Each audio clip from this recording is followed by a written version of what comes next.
ദേ ഒരു കുഞ്ഞ് day in my ലൈഫായിട്ട് ഞാൻ വീണ്ടും വന്നിരിക്കുകയാണ് കേട്ടോ. അപ്പോൾ ആദ്യം തന്നെ രാവിലെ എണീറ്റ് നമ്മൾ ബ്രഷ് ചെയ്തു. പിന്നെ ഇന്നത്തെ ബ്രേക്ക്ഫാസ്റ്റ് നൂൽപുട്ടും സോയാബീൻ കറിയായിരുന്നു. പിന്നെ ഞാൻ അമ്മമ്മയുടെ ഫോൺ ഇങ്ങനെ തോണ്ടിക്കൊണ്ടിരുന്നു.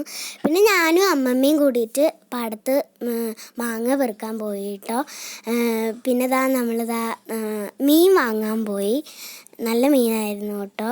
എൻ്റെ കസിന് വന്നു കേട്ടോ. പിന്നെ അവന് വീഡിയോ എടുക്കുമ്പോൾ മുഖം പൊത്താണ് കേട്ടോ ഗൈസ്. പിന്നെ ഞങ്ങൾ കുറച്ച് നേരം അവിടെ ഇങ്ങനെ കളിച്ചു. പിന്നെ മാങ്ങ കഴിച്ചു. പിന്നെ അവർ കൊട്ടായിരുന്നു കേട്ടോ. അപ്പം ഞാൻ അതിൻ്റെ അനുസരിച്ച് ഡാൻസ് കളിച്ചു. നമ്മൾ ചോറ് തിന്നുമ്പോഴും അവൻ മുഖം പൊത്തിയിരിക്കുകയായിരുന്നു. മൂന്നാളും കൂടിയിട്ട് കുറച്ച് നേരം ടി വി കണ്ടു കേട്ടോ. 4 മണിക്ക് ചായ കുടിച്ചു. പിന്നെ മേലെ കഴുകിയിട്ട് നമ്മൾ ഇത്തിരി നേരം ടി വി കണ്ടു. പിന്നെ സാധാരണത്തെ പോലെ ചോറും തിന്ന് കിടന്നുറങ്ങി കേട്ടോ. അപ്പോൾ ഇത്രയുള്ള ഇന്നത്തെ വീഡിയോ. ടാറ്റാ.